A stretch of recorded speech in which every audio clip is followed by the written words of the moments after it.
Assalamu alaikum students. Today we are going to study transport in organisms. First of all, we should know what this transport is. Transport word अगर हम देखेंगे, all people know that transport means to carry something from one place to another place. So we have to see transport, carrying of some substances in case of living organisms. First of all, we will see transport in plants.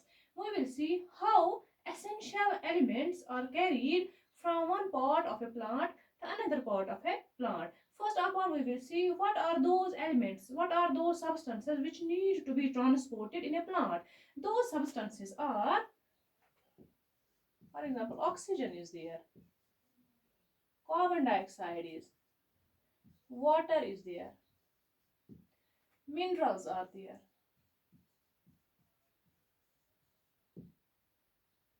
food is there. So we have to see how these water, minerals, food, oxygen, carbon dioxide are carried or transported from one part of a plant to another part of a plant. Among all these substances, the important is transport of these minerals, transport of food, transport of water in plants. However, this oxygen and carbon dioxide, ये जो दो चीजें हैं, oxygen and carbon dioxide, इनका जो transport है, you people know that plants have a branched structure. Plants have so many branches. उनका exposed structure होता है. उनमें जो ब्रांच होती हैं, लीव्स होते हैं, उनके जरिए से ये ऑक्सीजन या ये कार्बन डाइऑक्साइड इसकी इनवर्ड एंड आउटवर्ड मूवमेंट होती है easily by simple process of diffusion. But there is a proper mechanism of this transport of minerals, water and food. These three things are very much important. You have to understand how these water, how these minerals and how this food is carried from one part of a plant to another part of a plant, from to different parts of the plant to different cells. ये कैसे carry होता है. Before proceeding to our topic, you should know that every organism is made up of cells. In large organisms, there are millions and millions of cells, and these materials, these essential elements, have to be transported to each and every cell for the survival of an organism, to each and every part of an organism. Here we are talking about the plants. In case of plants, these things have to move from to every cell, to every part of the plant. First of all, we will see the transport of water and minerals. अगर transport की हम बात करें तो इन चीजों का transport होता है दो चीजें हैं. एक वाटर है, दूसरा फूड है. वाटर के साथ मिनरल्स का ट्रांसपोर्ट होता है, ये अलग से होता है, और ट्रांसपोर्ट ऑफ फूड जो है ये अलग से होता है. First of all we will discuss the transport of water and minerals. Water and minerals are absorbed by the plants from the soil. This you people already have studied. You people know that water and minerals are absorbed from the soil. Plant की हम बात करें तो अगर हम देखेंगे water और minerals जो होते हैं they are absorbed from the soil, और फूड जो है ये लीव्स में सिंथेसाइज होता है, तब जाके लीव्स फूड का ट्रांसपोर्ट होता है. तो यहाँ पे हमें ये बात समझ आती है कि सॉइल से वाटर और मिनरल्स जो होते हैं they have to move upwards. They have to move upwards from roots to upper parts of the plant, to stem, to leaves, branch वगैरह. लेकिन अगर food की हम बात करें, it is synthesized in leaves. It is synthesized in green parts of the plant. That means this food will transport from green parts to non-green parts. Non-green parts lower side में भी होते हैं, non-green parts upper side में भी होते हैं. That means transport of food, जिसको हम translocation कहते हैं, transport of food जो होता है, it is bidirectional. By directional. ये अपवर्ड भी होता है, ये डाउनवर्ड भी होगा. लेकिन transport of water and minerals जो है it is only upward. It is unidirectional transport. ये रूट से एब्जॉर्ब होके अपर पार्ट्स ऑफ द प्लांट जो है उनमें ट्रांसपोर्ट होता है. लेकिन फूड जो कि ग्रीन पार्ट्स में बनता है ये नॉन ग्रीन पार्ट्स की तरफ जाता है. उन non green parts which lie below this below leaves और विच लाई above the ground which are in shoot system उसमें भी जाता है, root system में भी जाता है. That means food moves in two directions. It is a bidirectional transport, whereas transport of water and minerals is a unidirectional transport. Now, first of all, we will discuss this how this water and minerals how they are transported.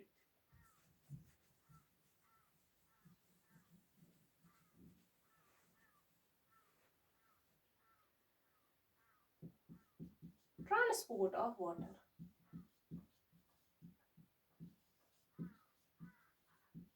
Water and minerals.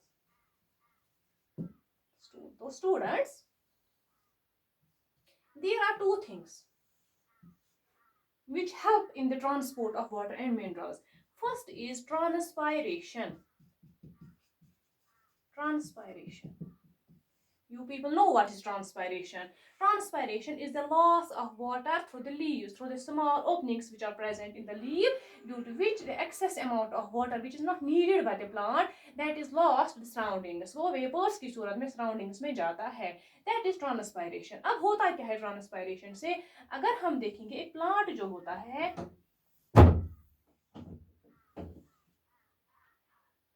एक general से हम example लेंगे. Suppose these are the sales.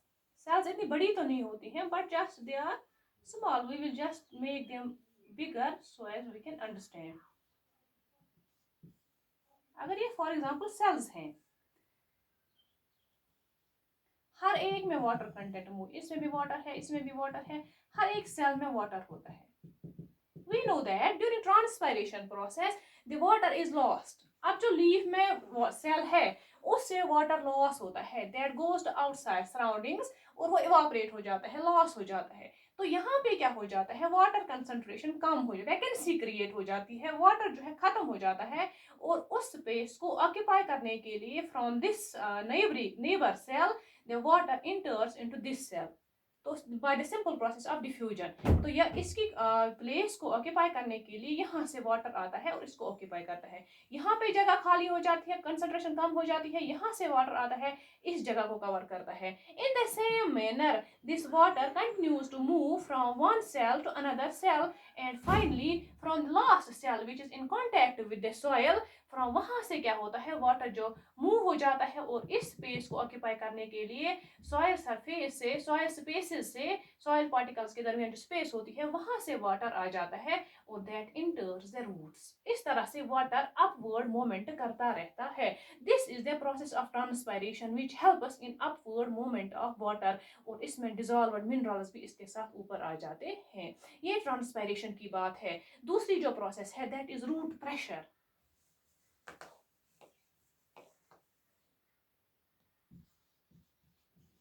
Root pressure. Root pressure कैसे help करता है water और minerals को upward move करने के लिए. रूट प्रेशर, अगर हम रूट की बात करें, for example this is root inside the soil surface. Soil surface में क्या हो जाता है, जो रूट हेयर्स होते हैं which are in contact with the soil surface, वहां पे रूट जो होता है, प्लांट जो होता है, अपनी कुछ एनर्जी को यूज करता है, एटीपी मॉलिक्यूल्स को यूज करता है और वो यहाँ से कुछ आयन्स जो मिनरल्स होते हैं, मिनरल आयन्स को एब्जॉर्ब करता है बाय यूजिंग एनर्जी और वो इंटर हो जाते हैं रूट में बाय यूजिंग एनर्जी. उसकी वजह से क्या हो जाता है, आयन ग्रेडियंट बन, यहाँ पे आयन्स की कंसंट्रेशन ज्यादा हो जाती है inside the root. That means water concentration कम हो जाती है. जैसे वाटर की कंसंट्रेशन कम हो जाती है तो यहाँ से वाटर जो है from higher concentration from the soil spaces जहाँ पे कंसंट्रेशन ज्यादा होती है, from higher concentration it moves inside the root to lower concentration, यहाँ पे लोअर कंसंट्रेशन होती है वाटर की. इस तरह से एक प्रेशर क्रिएट हो, जहाँ पे प्रेशर कम हो जाता है, प्रेशर डिफरेंस बन जाती है, जिसकी वजह से वाटर जो है फ्रॉम सॉइल सरफेसेस इंटर हो जाता है इनसाइड द रूट. ये रूट प्रेशर की बात है. रूट प्रेशर हेल्प करता है वाटर को रूट के अंदर लाने के लिए. इस तरह से वाटर के साथ मिनरल्स भी आ जाते हैं, डिजॉल्व्ड मिनरल्स होते हैं. इस तरह से इसमें रूट्स में वाटर इंटर हो जाता है. वाटर और मिनरल इस तरह से रूट्स में ट्रांसपोर्ट हो जाते हैं. कंडक्टिंग टिश्यूज जो इस वाटर को, मिनरल्स को कैरी करते हैं, उसको हम बोलते हैं xylem. You people know, you have already studied that there are two conducting tissues in roots, xylem and phloem. Xylem is for water and minerals, whereas phloem is for the carrying of food. We will discuss in our another class. Translocation जिसको हम बोलते हैं, transport of food, जो कि phloem के जरिए से होता है। जहां तक वाटर और मिनरल्स की ट्रांसपोर्ट की बात है तो ये जाइलम से हो जाता है। ट्रांसपायरेशन इसमें हेल्प करती है, रूट प्रेशर इसमें अपना काम करता है।